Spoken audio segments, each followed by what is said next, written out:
Most people don't quit when something is impossible. They quit when it stops being fun. And that's the part that nobody really prepares for. Everyone talks about starting, but nobody really talks about staying. In the beginning, everything feels good. You're motivated, you're consistent, you feel like you're making progress fast. You get that early feedback that makes you want to keep going. But that phase doesn't last. Eventually, it slows down. Progress isn't obvious from day to day. You're putting in the same effort, but the results aren't jumping out at you like they used to. And it starts to feel repetitive. And that's where it changes from something exciting into something that requires discipline. That transition is where most people fall off. There's a shift that happens. At first, you're driven by emotion. Later, you have to be driven by decision.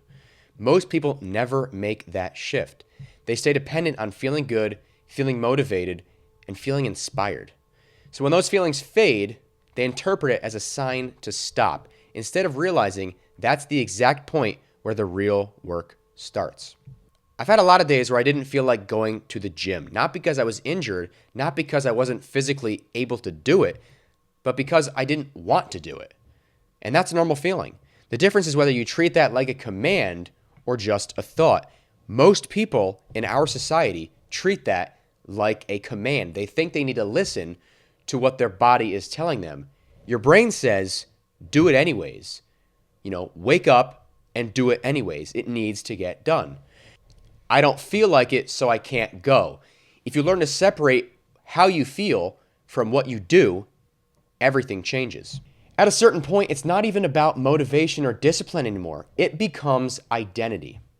Are you someone who does what you say you're going to do, regardless of how you feel? Or are you someone who negotiates with yourself every time things get uncomfortable? Because every time you choose comfort over action, you reinforce that identity. And every time you show up when you don't feel like it, you build the opposite.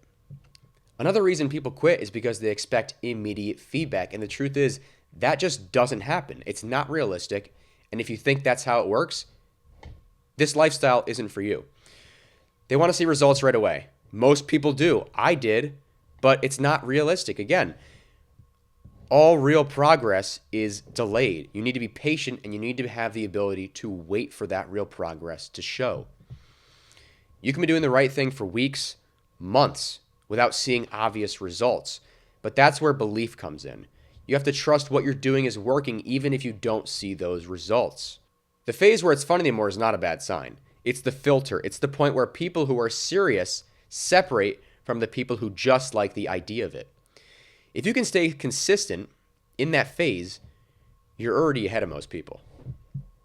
This applies to everything: school, work, your business, anything you're trying to build. Every path has the same phase. At the start, it's exciting, and then it becomes routine.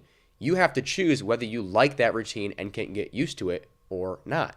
If you can't, then pack it up and find something else to do, because a lifestyle with stress is simply not for you. So at first it's exciting, then it becomes routine, and then it becomes difficult. And if you keep restarting every time it stops becoming exciting, you never build anything real. You don't have a motivational problem. You have a discipline problem. Because if you showed up every day regardless of how you feel, the results wouldn't have a choice. Because if you showed up every day, regardless of how you feel, the results wouldn't have a choice. So if you're at that point right now where it just doesn't feel fun anymore, that's the signal. That's the point where things actually start to matter. Most people stop there. You don't have to.